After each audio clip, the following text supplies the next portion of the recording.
Greetings. This is Rosalind Parks with National Network View News.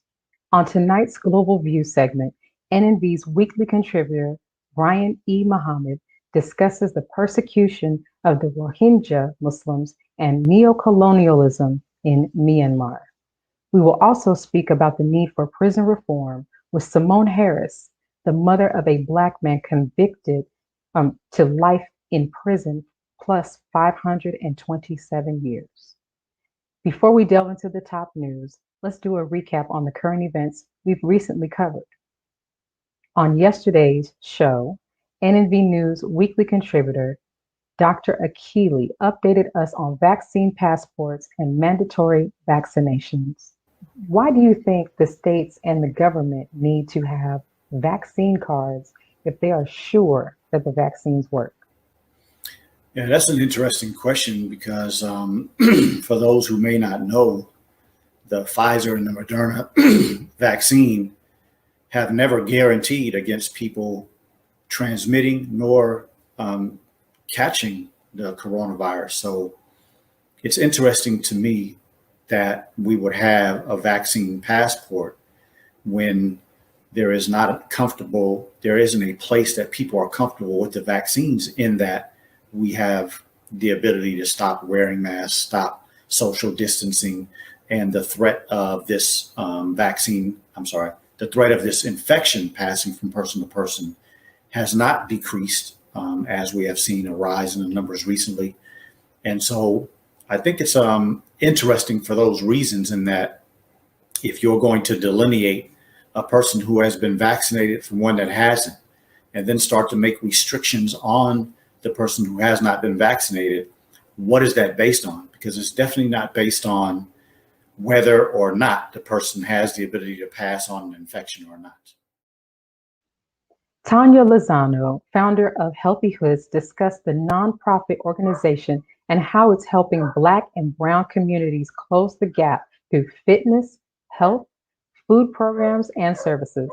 As founder of Healthy Hood, a community-based nonprofit organization, how have you incorporated your experiences? I've learned that you're a dance instructor, an activist, and an athlete. Has that helped shape Healthy Hood?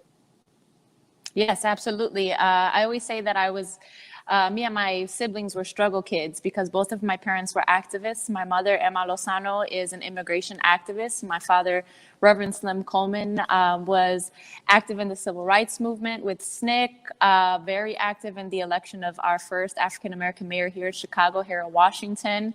He was a member of the Rainbow Coalition of the Chicago chapter of the Black Panther Party. So we say in our family that, revolutionary blood runs in our veins just as we come out the womb.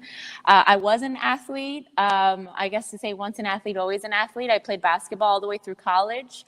And that really transitioned me into the fitness industry, which, like a lot of athletes of color, it's an easy profession to go into if you've been in sports your whole life.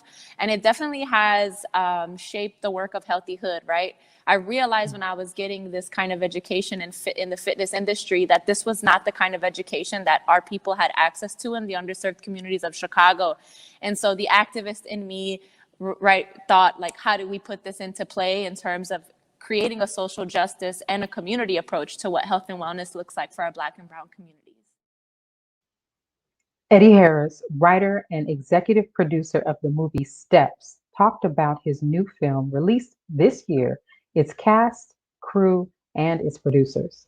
As the writer of the movie, can you tell us what exactly brought this subject to your attention? Why did you want to feature us dealing with trauma and addiction in this movie?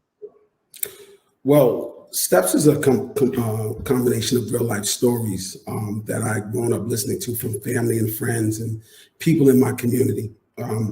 I felt compelled to create a beautiful and a powerful story of hope, which would inspire others to share and join this journey, taking steps to recovery, forgiveness, redemption, and love. Steps was also an opportunity to keep people informed about issues that take place in life and build awareness in addiction, mental health, and relationships and other things.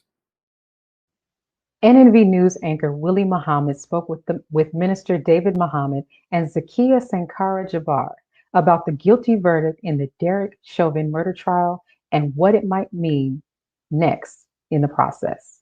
Some are still saying that it's too early for Black folks to be celebrating the conviction, because he may be given a lighter sentence than expected. So Sister Zakiya, what are your thoughts about that? Should Black folks be cautious about the celebration that we're seeing?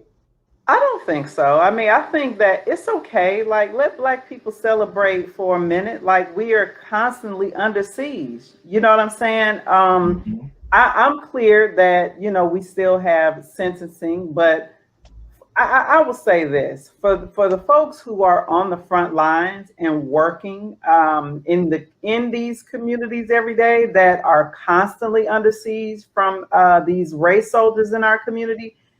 It's okay for them to. I'm not here to tell people not to celebrate and to always just, have your warrior mode on. It's cool. You know what I mean? But at the same time, I think that, yes, of course, we would be, remiss if we weren't cautious about the time, that this individual should get. The other thing that I'm also looking for is that I believe he needs to be put in general population, no special treatment. Like, we know he going to jail, you feel me? But no special treatment. I mean, the prosecution needs to be clear about that. Ain't nothing special about you. You killed somebody, you have been found guilty of 3 different charges, you go in the general population, period.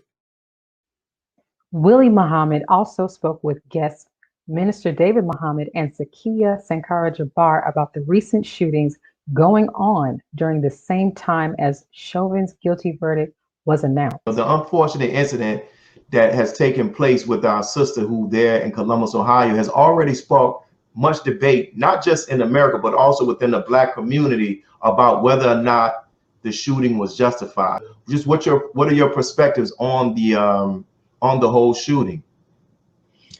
Well, as a Muslim, I would say that by the fact that it was a female makes it additionally disgusting to the extrajudicial arbitrary executions carried out of our people.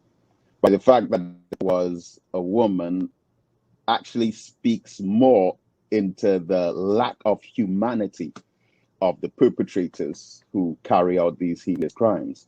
The Columbia Law School had put out a paper in 2015 entitled Black Girls Matter, pushed out, over-policed and underprotected. And they, through their extensive research, highlighted a school-to-prison pipeline with our girls. And they spoke to the inordinate proportion of Black girls who are expelled from schools. And that there's this perception of our girls in the same way that there's a perception of our males. One commentator had used the phrase that they see when the police are about to kill a Black man, that they see them as superhuman in a subhuman way. Student Minister David Muhammad discussed the plots against Black youth in America and his recent book about Black youth. What specifically inspired you to write a book talking about Black youth being at risk? And what are you hoping that this book accomplishes? The topic that I selected for my PhD research at the University of the West Indies. And it started off as a master's thesis looking at juvenile delinquency.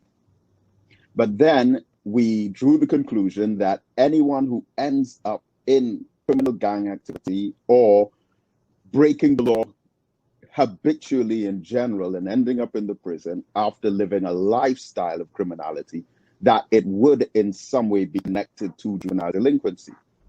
No one comes from a stable home, well-cultured, properly educated, and brought up with the appropriate type of training at age 18 makes a turnaround decision to become a criminal gang member or to begin to engage in some kind of negative culture like that. So it starts off with the home. And then we determine that there are 6 main causal factors of juvenile delinquency, which will eventually usher an individual into criminal gang activity, which were, first of all, broken homes, faulty parenting, and dysfunctional families, in particular, the dimension of absentee fathers being the most impacting causal factor or independent variable. On Sunday's I Have a Testimony, Willie Muhammad interviewed our sister, Yunashda Lone Wolf, about the genesis of her revolutionary spirit and the stories and experiences of her mother. Can you share with us just the genesis of your revolutionary spirit? You know, I was born with my fist up. My late mother, Juanetta Lone Wolf, was a part of the American Indian movement. And she was, there was a protest of called the Longest Walk. And it was a protest from Alcatraz, San Francisco to Washington, D.C. in 1977, 1978. And so what I ended up, my mother basically was protesting and did that walk from Alcatraz, San Francisco to Washington, D.C. That's how Chief Ernie Longwalker got his name, is because he walked. It was Ernie Peters, but then they gave him a name of Longwalker because he walked from Alcatraz, San Francisco to Washington, D.C. So I was born in Washington, D.C. And so when I was in my mother's womb, I was hearing all of these chants. I was hearing the prayer songs and all of that. And so I literally was born with my fist up, born into a movement. And I think that that's where I get my spirit, where it comes from, is because of what I was hearing and experiencing in my mother's womb during during that time. Sister Yonashda Lone Wolf also shared her experiences of being taken in by the family of the Honorable Minister Louis Farrakhan and his qualities of humility, patience, love, and commitment. What testimony can you give that can give regarding the minister's love and commitment to our indigenous family? You know, I think that with him he knows what all oppressed people of the world looks like, feels like. He loves our people, period.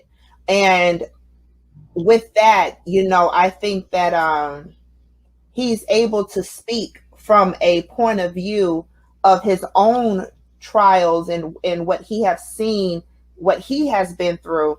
And I've been on tour with him, and I've been to places throughout my entire life, and seeing him speak to the Native American youth, you know, he's able to speak to the hearts and the spirit of the people.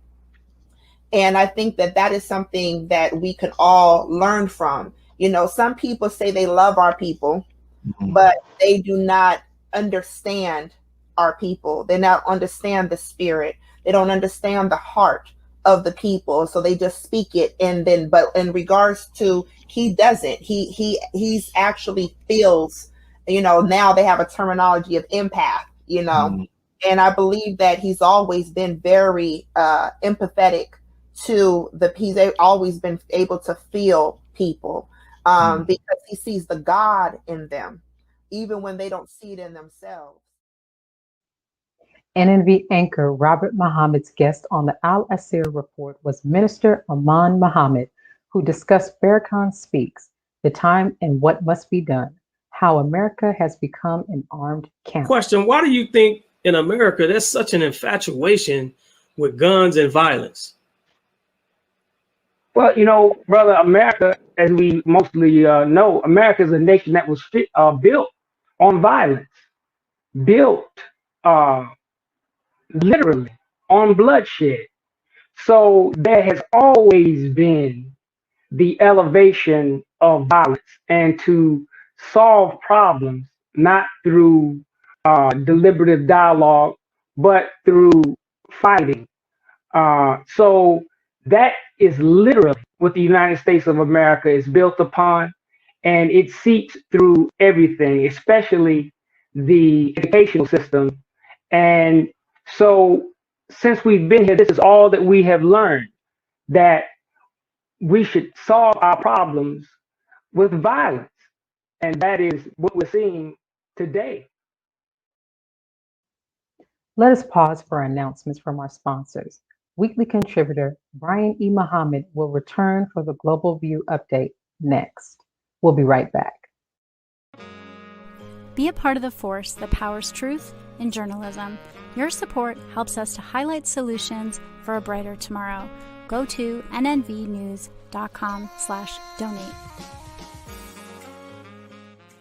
Asiatic Minds, online education, helping our children to discover their God-given skills, gifts, talents, and passion that will allow them to see their greatness, as well as the greatness of our people, and upon discovering that greatness, infusing them with the desire to use it for the betterment of themselves, their families, our people, and the world.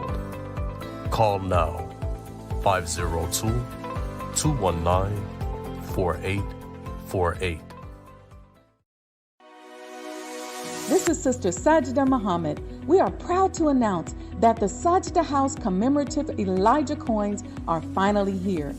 This priceless heirloom, made from recycled copper from the messenger's home, is now available at sajdahouse.com.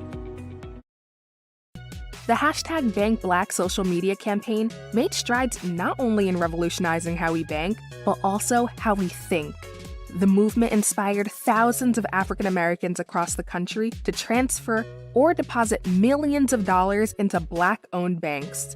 These are banks that will invest in urban communities, employ African Americans, support Black businesses, and inspire Black home ownership. This is a very proud moment for our culture as we are taking small, but significant, steps towards building Black power through Black wealth. Thank you for tuning in to NNV News. Please share your thoughts with us in the comments section below.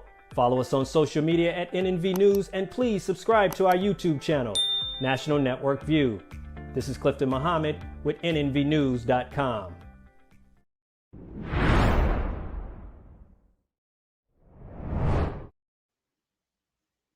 Honorable Minister Louis Farrakhan said, "Why should Muslims suffer in Myanmar and we don't send representatives from the holy city of Mecca to plead for them?"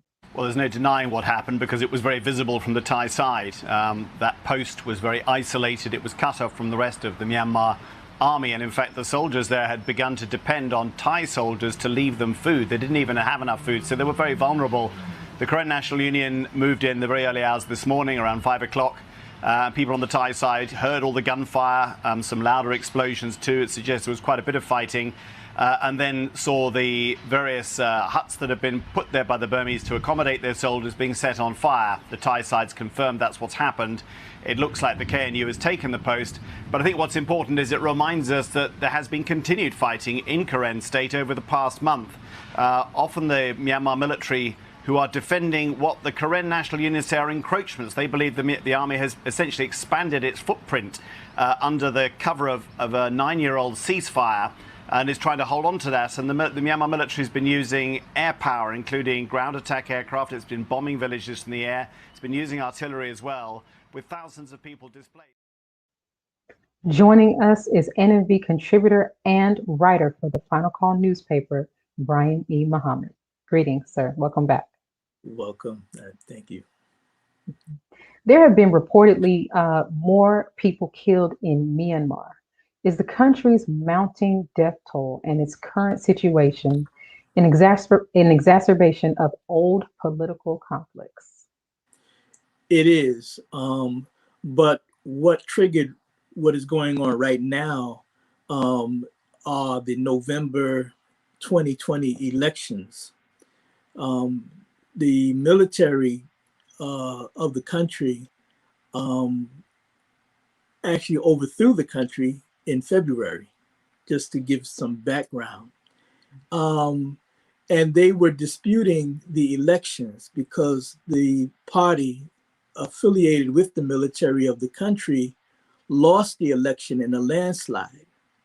And they decided to dispute the elections, but it was determined that the elections were free and fair by their local commission, electoral commission, and the military decided to take the country, rather than fight it in whatever court system whatnot, they decided to overthrow in a military coup.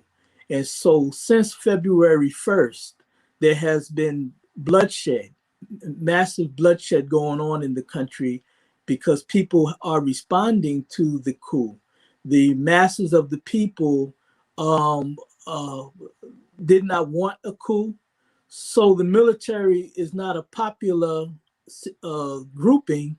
And so there is massive resistance. And what the killing that took place this week that you're referring to was an escalation of that same issue that has been going on since February. Now, the Honorable Minister Louis Farrakhan said on the first day of Ramadan, we pray for the Muslims in Myanmar. He added, why should Muslims suffer in Myanmar and we don't send representatives from the holy city of Mecca to plead for them? Why are Rohingya Muslims being persecuted in Myanmar? I recently spoke with you about the Uyghur Muslims.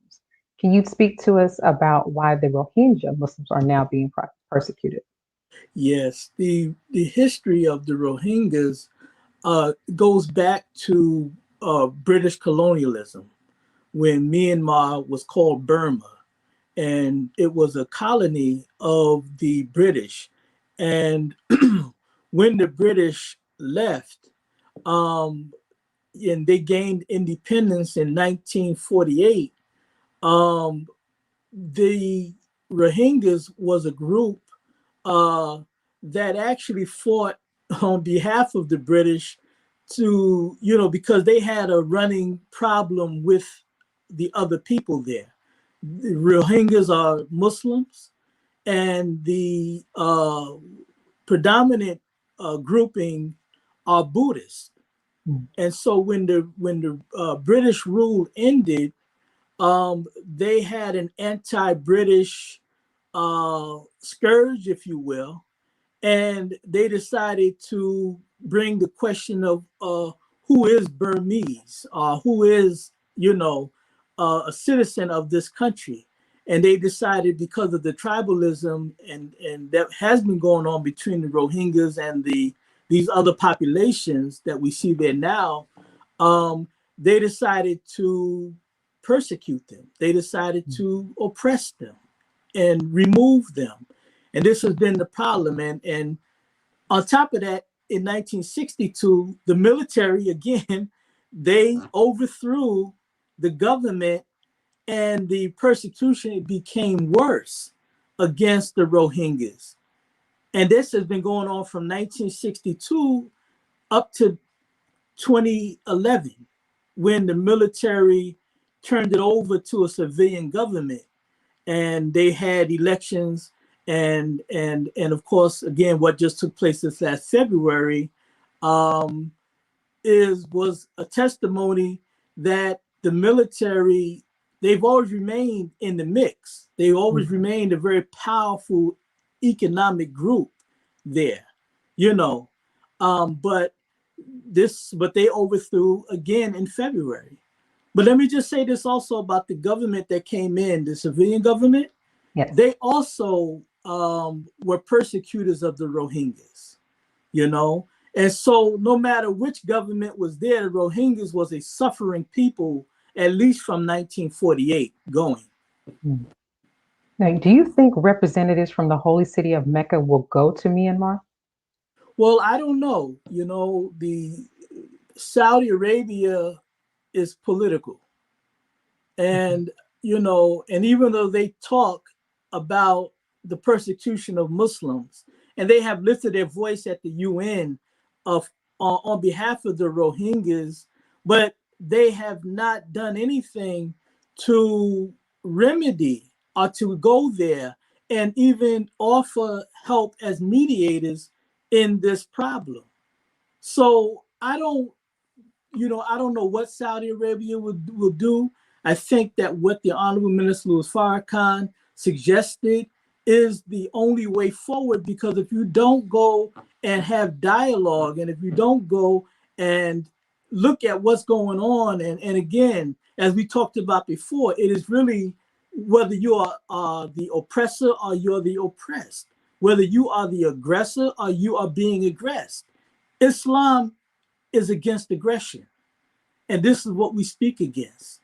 And so I don't know what Saudi will do. If we go by their historical pattern, they'll do nothing.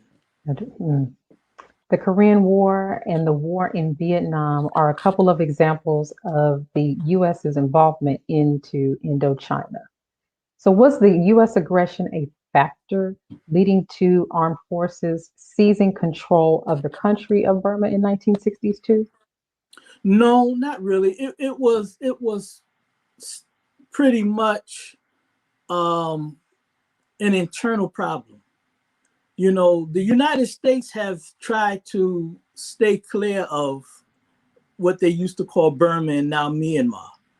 They, you know, and the only reason that they lifted their voice now, you know, with the sanctions that we talk about, is because of pressure, you know, but they really have no really desire to be involved with Myanmar.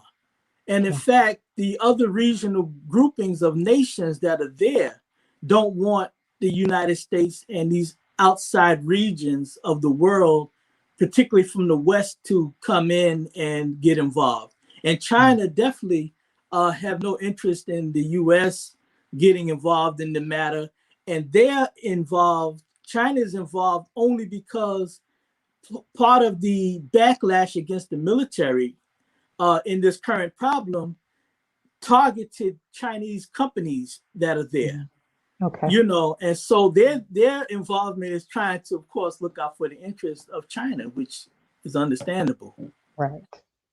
What role is the US and other neo-colonial powers playing in fueling the conflict in Myanmar? Well, from what I saw, and I should have an article in next week's final call on this current situation, but what I saw, I don't think they are fueling it at all. I don't think, again, this is an internal situation. This is an internal situation that has been going on for decades. It's the worst, in my opinion, the worst form of xenophobia, you know, tribalism. This is what it is. And so I don't see that it's an outside problem, although it can become an outside problem if the fighting that's going on within the country spills into the region, which will affect I think it's like 7, I forget how many countries that it borders, but you're talking about, you know, India, China, it borders, Indonesia, which is having a tremendous amount of problems of its own right now. So it does have a international potential mess. Now, and very quickly, Brother Brian, is the US and the UN Security Council imposing economic sanctions and a military arms embargo against Myanmar and the military? They do not have a arms embargo, although some of the rights organizations have been calling for an arms embargo from the Security Council against the military, because the military has been such a volatile, bloody entity for the Myanmar people, or Myanmarese as they call them, I think, you know. Okay. But no, the sanctions right now are against some of the military leaders and specific companies that the military is benefiting from, because, you know, this is where they get their income. This is where the military has been involved in big business, which is, you know, really at the root of a lot of this. Thank you, Brother Brian, for coming on and speaking to us about the persecution that is happening in Myanmar. I hope to see you again next week. Thank you. Good. Thank you. Let's pause for announcements from our sponsors. When we return, Simone Harris, the mother of a Black man convicted to life in prison plus 527 years, will speak on her struggle for her son. We'll be right back. Be a part of the force that powers truth in journalism. Go to nnvnews.com/donate.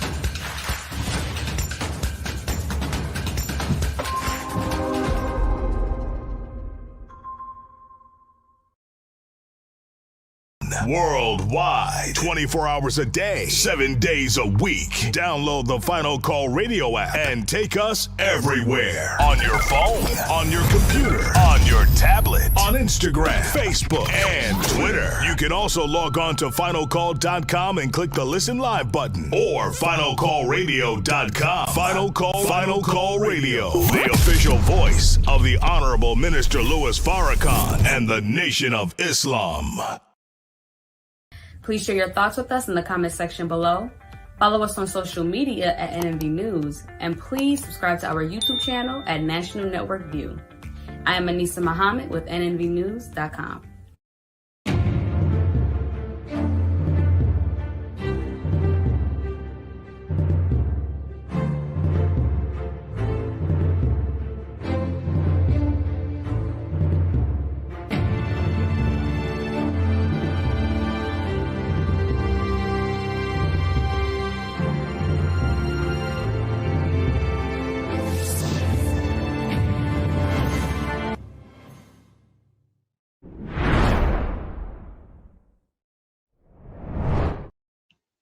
Outrageous prison sentences prove there is an urgent need for prison reform and changes to 3-strike statute in Delaware and other states across the United States.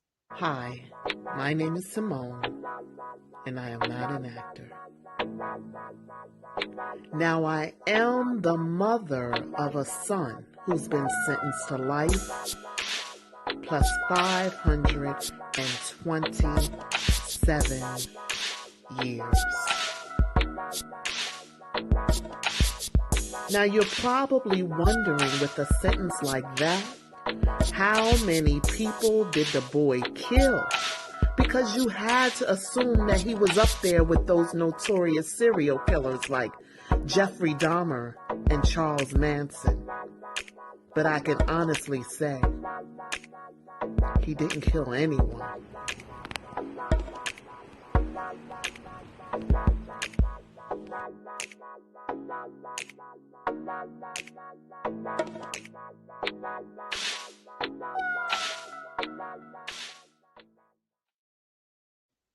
Joining us to speak further on this situation is Simone Harris. Hello, Greetings. How are you?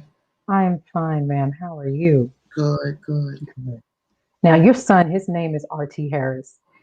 He was convicted and sentenced to life plus 527 years, as we just heard in the clip that just played. Yes. Have there been any attempts to overturn your son's conviction and appeal this outrageous sentence? My son has been incarcerated for approximately 10 years now. When he was originally sentenced in 2014, there was an appeal filed that was denied. And recently, back in 2019, he filed a commutation requesting his sentence be lessened, and that was also denied.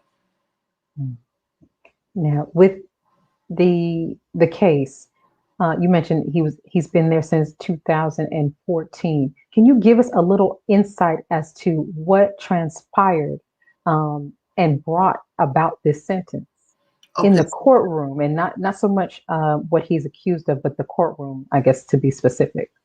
He was sentenced under the Habitual Offenders Act, what pretty much states if you commit 3 crimes, you could be going to jail for the rest of your natural life.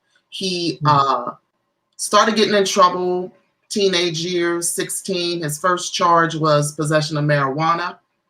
He was also charged with stealing a car.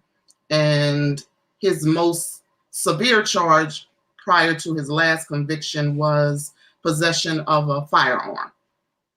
And his last conviction was pretty much robbery, which led to the 3-strike, and I'm charging him as under the Habitual Offenders Act. So he was sentenced at that point to life plus 527 years. No murder charges were involved, and this is where we are. Now, you have the Harris Foundation. What is the mission of your foundation? The mission, the foundation was created in 2015. It was founded to bring awareness of the unjustifiable convictions of its citizens, and also to the impact of prison reform practices to help create a healthy justice system and its applications of the 3-strike law. Now, how does the foundation bring awareness to these unjustifiable convictions? What are some of the things that you do or daily tasks that you do to bring this awareness about? Well, one of the things that we do is we focus on young youth that are leading down the wrong path. We have them talk to my son. We've had some go visit him, and pretty much is to keep them from continuing this path. We're advising the parents that, if they keep going down this path, they could be, in fact, sentenced under this 3-strike law because they have no boundaries right now.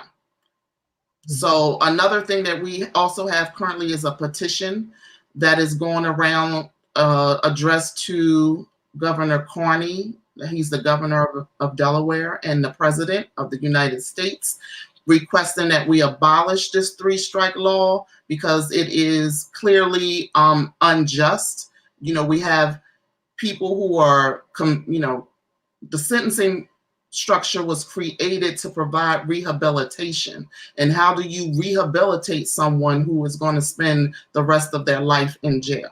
It is causing mass incarcerations and overpopulations in the prison system.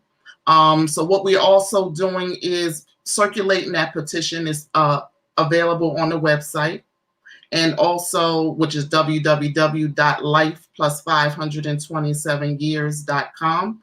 Also, we, as you've seen in the clip, we are in the production of a docudrama film, which will bring awareness. We're in the process of trying to get it on Netflix so that we can, and all the proceeds will be used to help represent some of these gentlemen who are sitting in jail for life sentence terms, because my son's convictions outside of the Habitual Offenders Act would have given him 13 years max.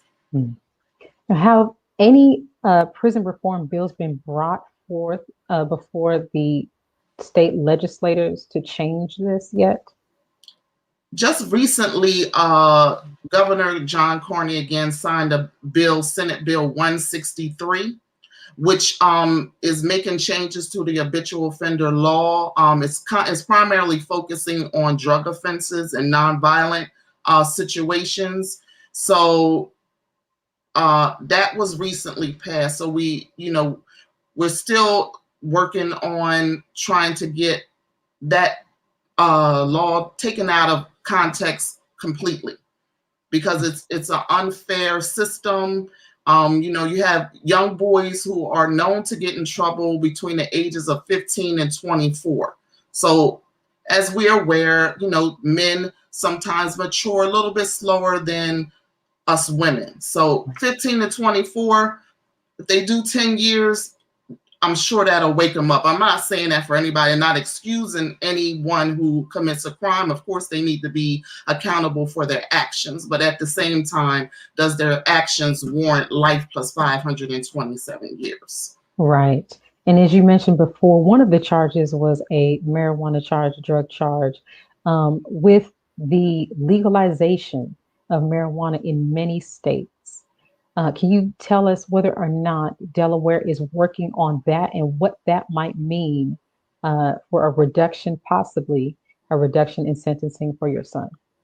Well, the Senate bill that was just signed by Governor Carney addresses all nonviolent crimes. So let's just say if someone had been convicted of 3 drug charges, first, second, third, but that third one may have been, say, robbing somebody to get money, and they injured that person. So that now makes them eligible for the 3-strike law. So his new bill is pretty much stating that if all of your charges, whether felonies or misdemeanors, are considered non-violent drug-related or non-violent cases, then you are up to file a petition in the court to get your sentencing reviewed. Now, how have you been coping with the injustice of the U.S. judicial system and with your son's outrageous sentencing? Well, through a lot of prayer, family, friends, the support that I have, and I think the positive attitude that my son presents to me, because he's always, optimistic and willing to say that, Mom, when I get out of there one day, this is what we're going to do. So he's always optimistic. I'm not sure if it's only in front of me, but that is what primarily keeps me going. Good, good. Now, with this, are you hopeful with the changes that the governor has been making? Are you hopeful that the Justice Department will overturn your son's sentencing? I am hopeful. This law was created with the support of our current President Biden. During his campaign, he stated that it was a mistake, that it only has caused increased imprisonment. There's over 1 million criminals now in jail, and they're overpopulated. And this is what this law has helped create. So we look forward to working with Mr. President Biden on getting rid of this law altogether. Okay. And then finally, before we go, can you tell us how we can support your efforts to obtain justice for your son and for the millions of other family members and friends locked down in the belly of the beast? Yes. Again, we can go to the website, www.life+527years.com. And on that site, you will see a link to the petition. If we can sign a petition, and we will submit it to our governors and our presidents to show that we have the support of the public to get rid of this law. Thank you so much for joining us, Simone Harris. I am hopeful for you and your foundation, as well as the complete overturning of your son's sentencing. Thank you so much for having me. You have a good day. Thank you. Thank you for joining us today and tuning into National Network View News. Please share your thoughts with us in the comment section below. Follow us on social media at NNV News, and please subscribe to our YouTube channel, NNV News. This is Rosalind Parks with National Network View News. Good night. Be a part of the force that powers truth in journalism. Your support helps to combat false media. Cash App, NNV News. Greetings from National Network View. This week's Final Call cover story headline memorializes the late, great DMX. Last week, DMX's life was celebrated at the Barclays Center in Brooklyn. Large crowds gathered to honor the legend. They were there to remember a man who wasn't afraid to express his pain with the world. The Honorable Minister Louis Farrakhan spoke via Zoom to the large audience. He delivered words of comfort, wisdom, and guidance to everyone under the sound of his voice. DMX will live on. This FCM volume number 29 edition features the middle page article is a transcript of what the Honorable Minister Louis Farrakhan said at the memorial. To read more, subscribe to finalcalldigital.com and tune in to the all-new Final Call Radio. This is the NNVnews.com Final Call cover report.